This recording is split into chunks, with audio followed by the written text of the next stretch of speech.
What is going on, everybody? Welcome back to the channel. After Sound here, bringing you Splinterlands content every single day. We also stream right here on this channel every Tuesday, Thursday, and Sunday morning, so come by and say hello. All right, another town hall in the books. This is for January 9th, 2023, the second town hall of the year, and I have my 5 biggest takeaways. So if you're looking for a summary, this is not the best place. I know there's some great both video and written content creators that put together full summaries of the town halls, or you can just listen to it on 2x speed. that sometimes might be faster than how these videos go, right? But for me, I just want to give you my 5 biggest takeaways, the things that jumped out to me the most, and then of course my ever-growing list, it seems, of bonus items, which I just want to mention. I'm not going to go deep into them. All right, so let's go ahead and dive right in. Number 1 is there are 2 new rule sets coming into the game. So this is exciting, not because of the rule sets themselves, but because of the fact that the team is now actively shaking up the meta very consistently. So if you remember, on December 13th, we got several new rule sets at that point.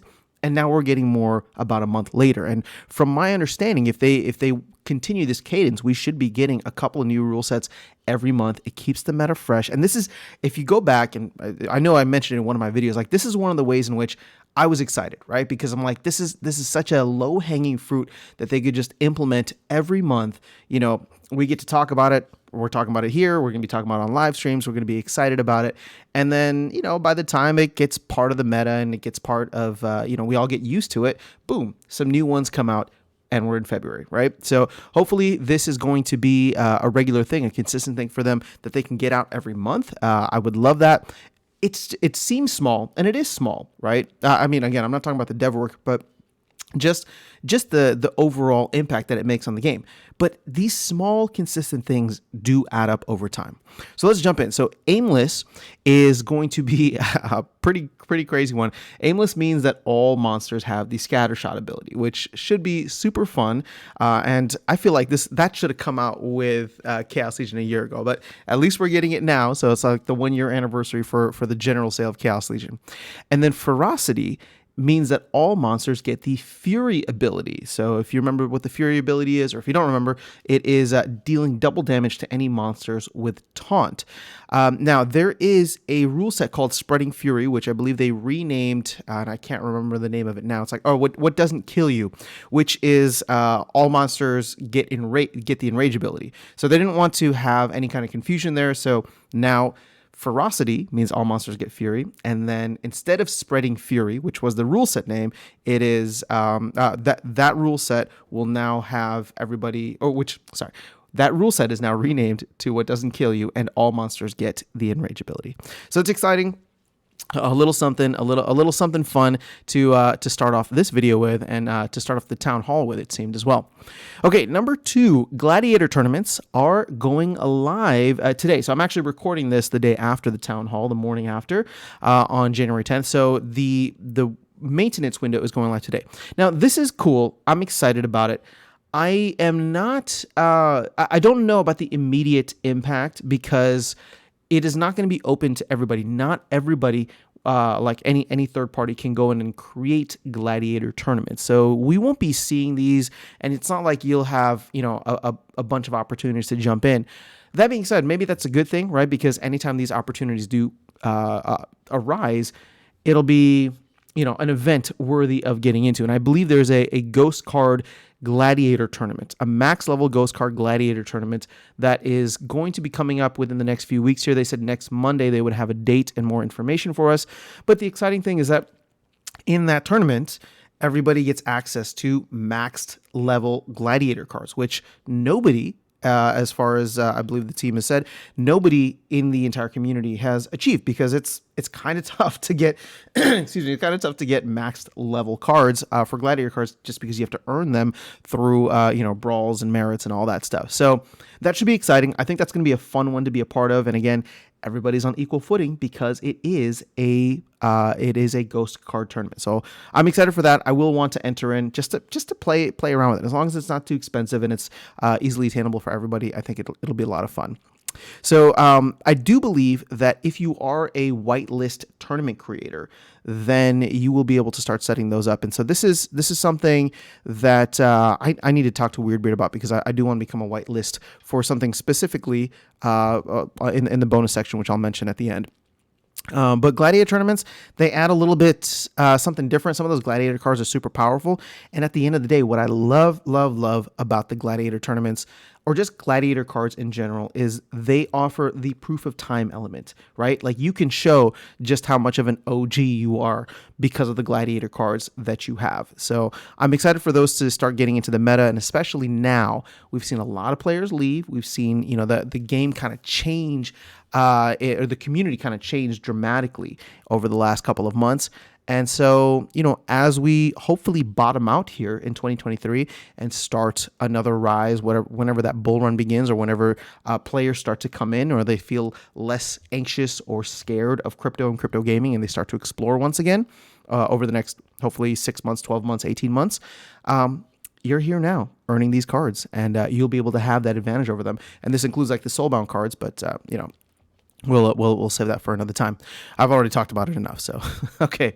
Number 3, the time between sets and pack burning. So somebody asked Aggie directly, are you guaranteeing that there will be, at least 3 months between the finish or the final burning / selling of Chaos Legion and the introduction of Rebellion, right? And Aggie has mentioned in the past that he wants to get into a 12-month cycle where 9 months is when the packs are available, and then 3 months there's nothing, right? So they want to get into that cadence.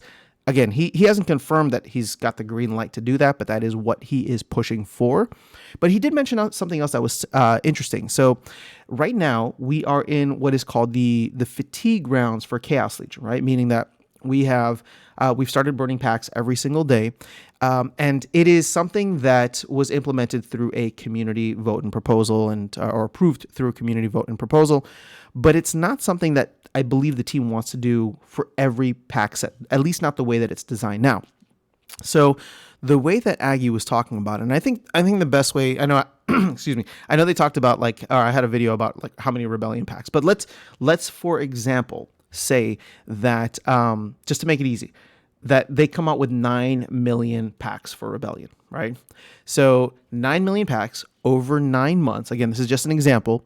The way that Aggie was saying is that like every day there could be pack burning, or every month there could be pack burning, right?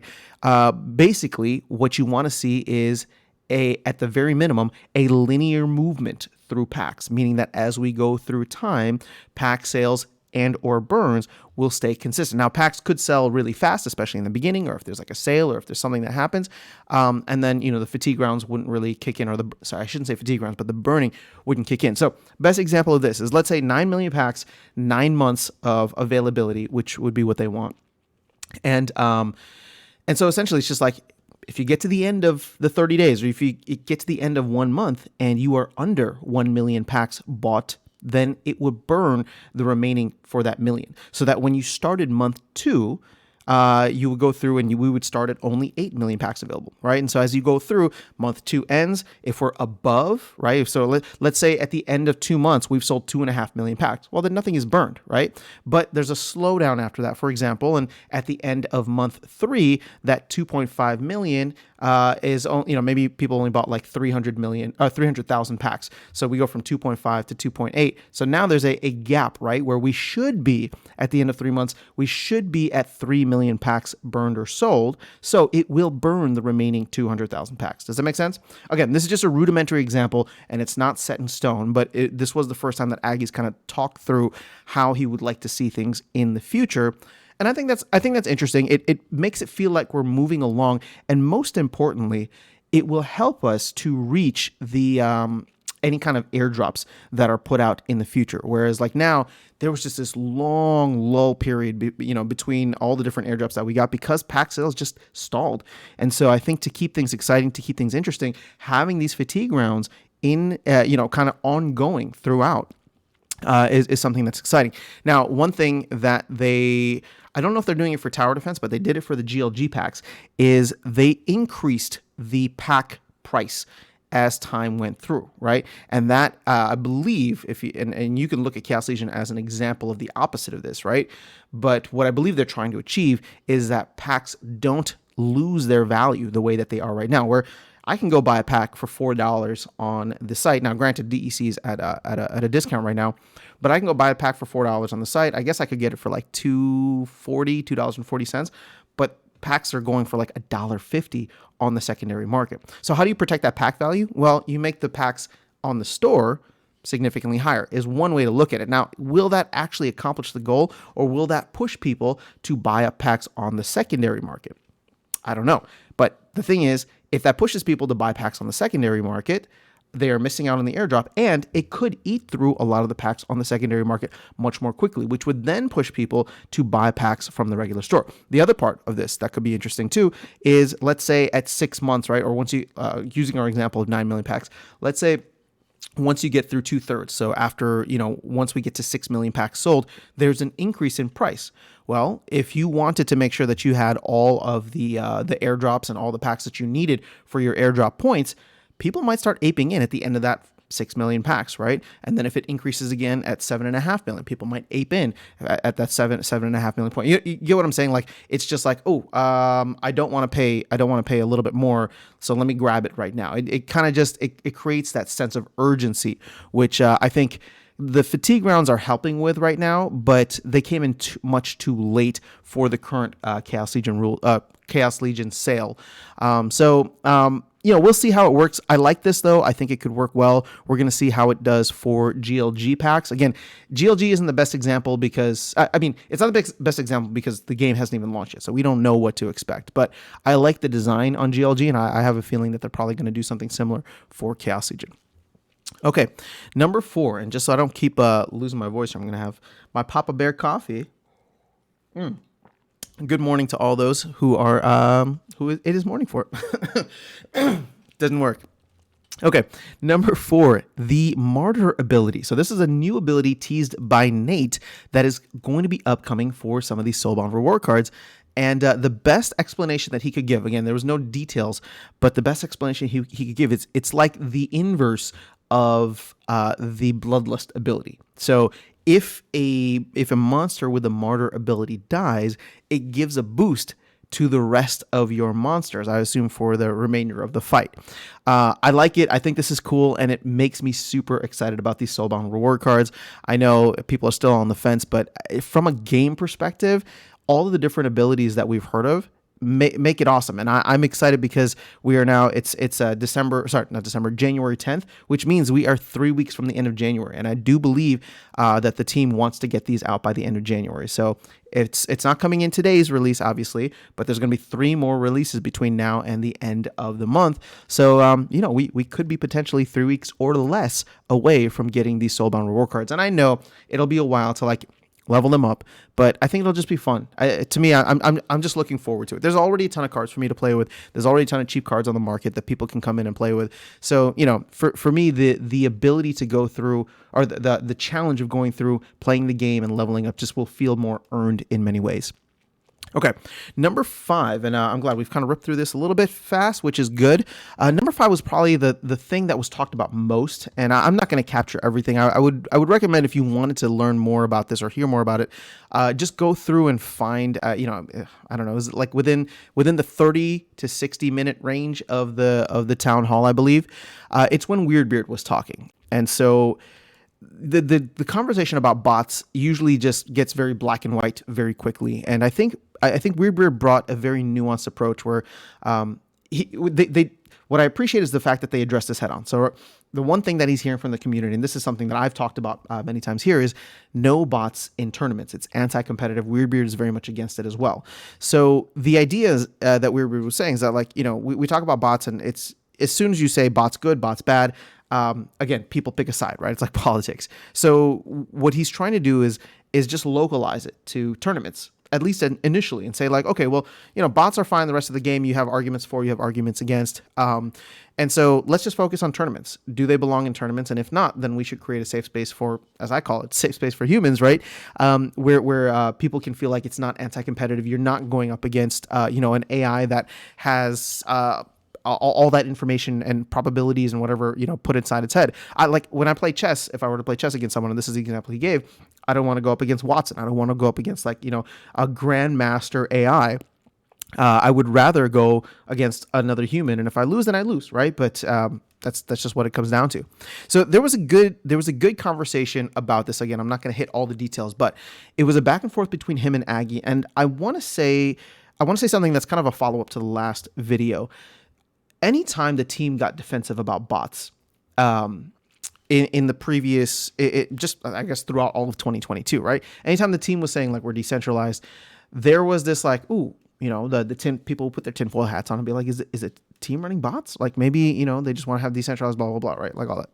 Last week, if you remember, one of the bonus items I had was that somebody asked Matt and Aggie directly, do you run bots? And they said no. And like I said, people in the community are going to have to take that at face value, right? Like you either believe them or you don't. And if you don't believe them, then like, what are you doing here? If you're not going to believe the founders of the game when they talk about something, then you probably don't have confidence in the rest of the project. And I'm not saying like, do believe them or don't believe them. Like that's up to you, right? Like, but if they come out and they say they addressed it directly, they said, no, I'm going to take that at face value and I'm going to believe them. Right. And so, I would think that most of the community who's like really involved with the project and has a lot of investment, both time, energy, and money, or that's three things, but it's all time, energy, and money in the game. Like, that it is what it is. So the conversation today or in last night's town hall, was a little bit different when I was like looking at it, because Aggie, when getting kind of defensive about bots, I could really see the argument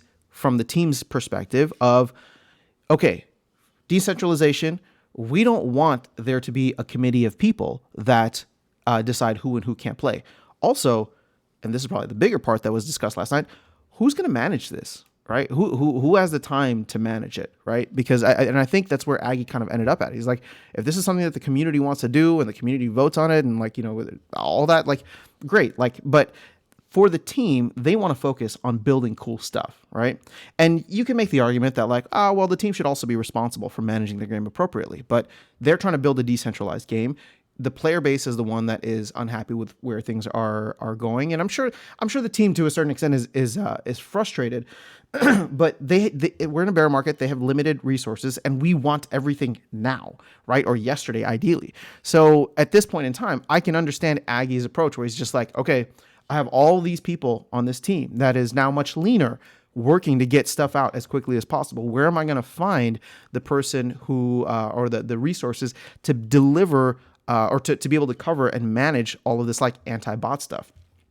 Not to mention, right, like I'm sure there'll be many instances of like false conviction, right, or false accusation, where it's just like, no, I'm not running a bot, but it's like whatever. So I'm not running a bot, but I got booted from a tournament, or I got banned, or whatever, and I need to go through an appeal process, and somebody has to manage that, and somebody has to get paid for that, for managing it, right? So I don't know how it's going to work, but I appreciated the fact that the conversation is much more in the forefront, and we can just be more thoughtful about it. And I do think that with the committee proposals that the team is trying to implement, and Aggie mentioned that he got something from Matt already about that there will be something where the community will be able to be much more active. So I'm excited about that in the future. I don't know what it looks like, and I'm not even saying that for bots or in general, but as the game becomes more decentralized, I mean, it is decentralized to a certain extent, but as the management of the game and the development and the production of all these things do become more decentralized, because that is where the team is trying to go.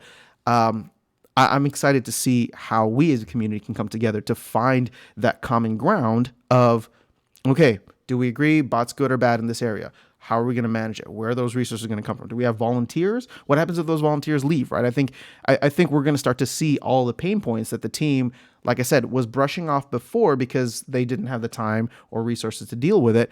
And now if they want to shift that responsibility to the community, which, some people might actively want to participate in, great. But there needs to be some protocol set. And we as a community should make sure that we figure that out and do it in a fair manner. So either way, it was a good conversation. It was a little frustrating at times, obviously, but I'm sure many people will look at it in a different light than I did. But like I said, I'm just glad that it's being talked about up front. And to close out on this point, that's the one thing that Weirdbeard also mentioned that I appreciated was when it feels like it's being swept under the rug, you get a lot of people who are frustrated. So just the simple fact of like trying to address it head on for the team, I think goes a long way for people like me, for people in the community who really love this project and are, bot neutral or whatever the case is. It's just like, well, I can see the argument that it's not fantastic for the economy, it's not fantastic for the community, it's not fantastic for morale. So we should at least be talking about it, and it shouldn't feel like decentralized, hand wave and move on. So I'm glad it's being talked about, and we'll see where things go as the community gets more and more involved. Okay. Got a lot of bonus items here. I'm just going to mention them. So there is another promo card in the works. Aggie said that they sent it out, so this might be a celebrity or partnership promo card. They sent it out. They're waiting to hear back, but this would be for late Q1 or Q2, which is exciting because we do want those quarterly promo cards. Again, I don't know if this would be a DEC burn or a DEC. It probably would be, if it's a partnership, it probably wouldn't be a DEC burn. I'm assuming they'd want to pay out through the partnership and get something on the back end. But either way, it could be a huge DEC sink in the manner that it goes into the team's coffers, and hopefully they don't, I trust them the most out of all the whales to not tank their own token. So that could be big and coming up by the end of the quarter. The card set change, Cryptomancer was on talking about how, again, the team seems really excited about this. I don't think it's going to affect most people in the community. So it's like, I hear it, I'm just like, all right, cool.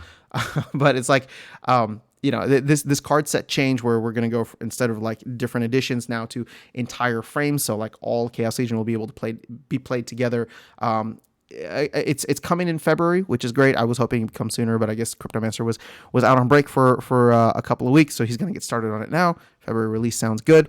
The one thing I will say though, which is exciting, is if you do play those brawl frays, which are like Chaos Legion and Rift Watchers only, or Chaos Legion, Rift Watchers, Untamed, and Dice, you can't play promo cards in there or reward cards. So in those frays, you'll be able to play them all now, and it'll feel more like a chaos, all chaos, what's that called? All chaos fray or an all modern fray, which is exciting. Okay, so number 3, whitelist or invite only tournaments. They mentioned this, and I need to talk to Weirdbeard about getting whitelisted as a tournament creator. What I want to do, this is really it. I want to know when we can get invite only tournaments, because I would love to do stuff specifically for people on this channel that's not open to anybody. Right now, if I put it out there and if I give a password, anybody can jump in. But it's like, if people are here, part of this specific community, I want to run a tournament just for you guys, and I want to get all the usernames that you would enter in. And so I hope that we can get something like that in the near or midterm future. Guild Alliances, Cryptomancer did talk about it being a significant DEC sink and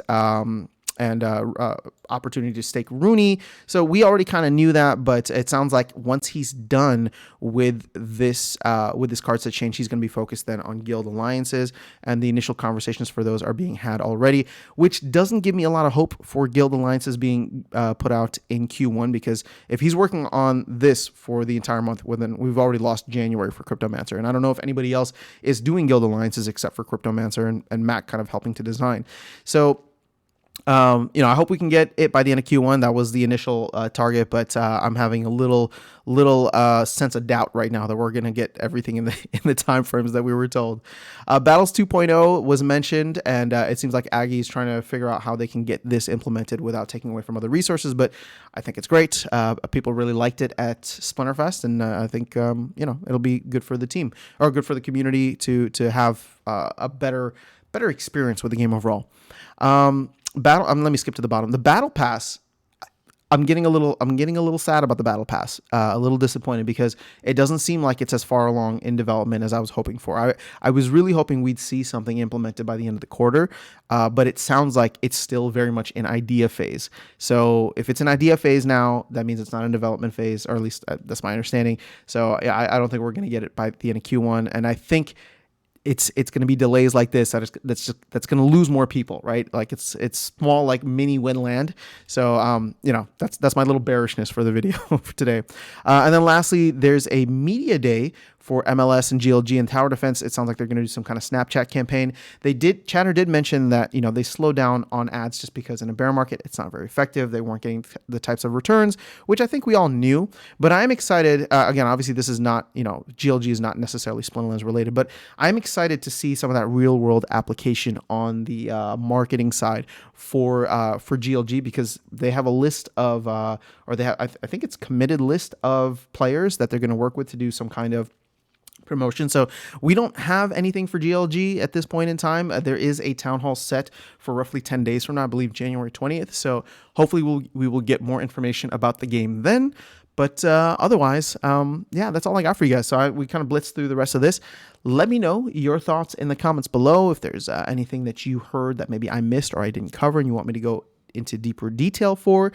But otherwise, I'm curious to know, what did you guys enjoy about the town hall? I'll admit, there was a little disappointing. There was a little disappointment in the realization that, like, okay, we're just not going to get stuff as quickly as they told us again. But I'm excited for what is to come. Hopefully by the end of the month, and I'll probably end up doing a video covering what are the things that I would like to see the team deliver by the end of January, so that we can feel like we're moving forward. But I'll save that for another video. So I'll catch you all in the next one, and I will see you around the game. Take care.